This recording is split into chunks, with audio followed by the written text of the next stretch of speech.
से और स्मृति पटेल से। अब 250 पॉइंट ऊपर बैंक निफ्टी 35,075। बिल्कुल सही मौका स्वागत करने का अपने मित्र श्री संजीव भसीन साहब का। संजीव जी, शुभ दिन। बताइए कैसे देख रहे हैं आप बाजार को और क्या रणनीति बचे हुए आधे घंटे के लिए? हाँ, गुड आफ्टरनून। तो Shailendra ji, market is throwing all risk to the wind, और वो कह रहा है कि मुझे तो कोई डिक्लाइन मिले लेने का मौका है, irrespective of what the US does. कल यूएस के यील्ड्स बहुत घटे थे 1.48, और अगर ये नंबर ज्यादा अटकली का नहीं आया इन्फ्लेशन, तो it can be a spurt in the arm for the banking stocks जो फाइनेंशियल्स है। लेकिन जो आपको सुबह कहा था, मेरे को लगता है मार्केट ने भी शायद दो घूंट ना लगा लिए हुए। मैकडॉवेल देखिए आज 450 650 हो गया, सुबह 632 पे जाओ आपको कहा था। मैकडॉवेल, गोदरेज कंज्यूमर, भारती और आपका गोदरेज प्रॉपर्टी, चारों आपके चल चुके हैं। और मुझे लगता है कि बाजार, आपने सब रियल एस्टेट का नाम लिया सर, लेकिन आपने इंडिया बुल हाउसिंग नहीं कहा। 288 रुपए पे सर्किट है आज।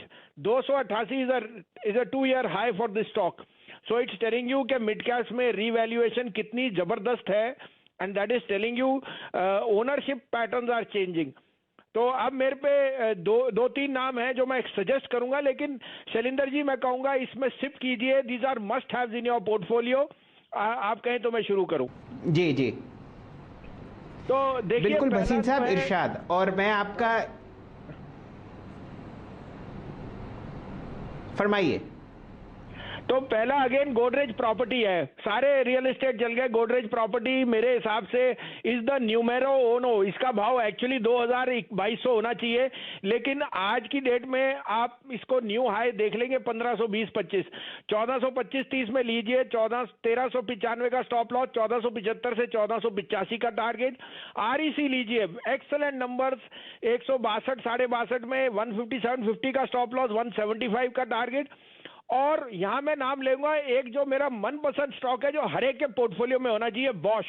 Bosch is going to go to 20,000 in this year itself. You'll see a huge rally in this because the underpinnings are extremely strong. So I am not recommending this as a derivative pick. I am saying whatever you get, you must average Bosch for the next 3, 6, 12 weeks, because Bosch will give you the best run for the money. It's the biggest, bluest of blue chips. और globally उसका business बहुत मैंने India में out performing in the last, जो 3 साल में नहीं किया वो इस क्वार्टर में किया है। भसीन साहब, आपका जवाब मैं इंडिया बुल्स हाउसिंग फाइनेंस पर इस तरीके से दूंगा। देखिए, बहुत ही शानदार पिक था और ये आप ही की जुबान से अच्छा लगता है कि आप उसकी वाहवाही करें। हम लोग तो दिन भर उसका प्राइस एक्शन देखते ही रहते हैं, लेकिन आप इसको बहुत नज़दीक से भी देखते हैं, इंट्राडे पिक भी देते हैं और बढ़िया तरीके से लंबी अवधि के लिए भी आप स्टॉक्स सुझाते हैं। उनमें गोदरेज प्रॉपर्टीज़ और बॉश और आरईसी पर अब सिप की राय आपको देते हुए दिख रहे हैं अगले कुछ हफ्तों के लिए भसीन साहब। धन्यवाद संजीव जी आपका।